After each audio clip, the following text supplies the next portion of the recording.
Hey, Adam Williamson here with the video of the day, and today I want to talk about the last part of your comfort zone in terms of getting out of it and understanding it, which is the passive part of it, which is based out of your patterns and your habits. And the reason why I feel like this is a very important thing to understand in terms of breaking out of your comfort zone is because essentially habits and patterns are something that is in our daily lives like every single day. And the reason why it's passive is because all of these things are conditioned and they're learned, so they become like low-key things. And executing and doing these things every single day plays a huge impact on your comfortable level and like where you do and how you do things. So a big part of actually getting outside of your comfort zone is essentially changing the habits and changing the patterns in your life, so that way you can switch it up to do more and achieve more and to get different things you didn't have. Because essentially, to get something you never had, you have to do things you haven't done before. So how I like to approach the idea of patterns and habits is basically you have the whole thing of like a pattern, right? So the whole thing is almost like looking at a clock, right? The pattern is the clock, the rotating, ticking around, tick tock, and then you can have your habits be the gears inside of the clock. So it's kind of like the little things that you do on a mundane, regular basis are your habits, and the cycling and rotating of the way you fluctuate with your habits creates an overall pattern. So how does that go into utilizing and changing patterns and habits for your comfort zone, and how does that relate? Well, essentially, think of it like this: someone who wants to be more healthy, more health conscious, specifically by starting, changing up their diet. You can have a consistent habit of going to the grocery store and purchasing and eating snacky doodles, stuff like that, right? So you can have someone who goes to the store and then they're always getting Oreos, cookies, little snacky doodles that aren't really that healthy. But a simple way to change that and to help you get you where you want to go is not necessarily to stop your habit.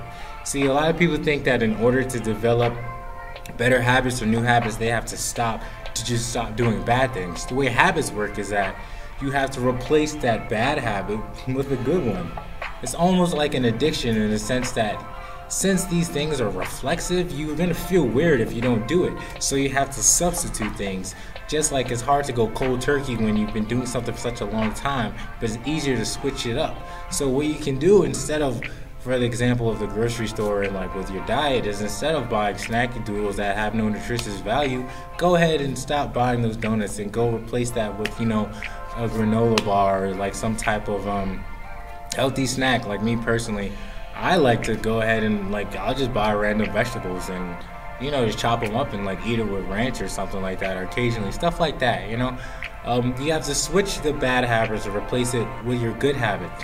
So essentially what ends up happening is when you switch and put in better habits, you can change your patterns. So instead of being someone who eats snacky doodles and you have a pattern of going to get munchy food that's not good for you, you can have a pattern of, oh man, let me go get some more healthy food. So your diet, your pattern and your diet changes to be better.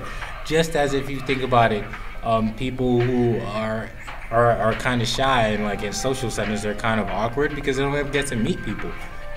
If you want to get out of your comfort zone and meet new people and get exposed to different ideas, instead of, whenever you go to social gatherings, instead of just sitting in one spot or staying in the back of the room, or whenever you go to a party, just chilling and leaning and just watching everyone, why don't you try a different thing where you just, when you get that urge to be alright, I'm just going to chill here, or when you get that urge to I feel good here, switch it up. Instead of sitting in the back of the room, why don't you sit in the middle of the room? Instead of chilling in that party and just coasting along the wall, why don't you make it a habit to at least talk to two people that you haven't spoken to in a while at the party, or simply just two new people that you haven't even met at the party. Decide that you're not going to stay in that same little spot in the party. So you have to change your habits so that you can change the patterns in your life, so you'll be able to expand and get outside of your comfort zone, because that's where, you know, most of the enjoyment of your life is going to be, outside of your comfort zone. So a great way to change your habits is to literally change your habits. Don't deprive yourself of negative habits, but simply switch those with positive habits, so that way your triggers for the habit can trigger you to do something bigger and better, and switch those patterns that are holding you back into patterns that propel you forward. Anyway, so that's my little tidbit for the day, and I'm sure that you guys got some type of value. I clapped again, my bad. But anyway, I hope that everyone has had a great day, and if you didn't have a great day, I hope that you have a great evening. And this is Thursday. Hopefully tomorrow's a great day and you have a great weekend as well. Stay tuned. This YouTube channel is almost done, and yeah, I'll catch you guys in the next video.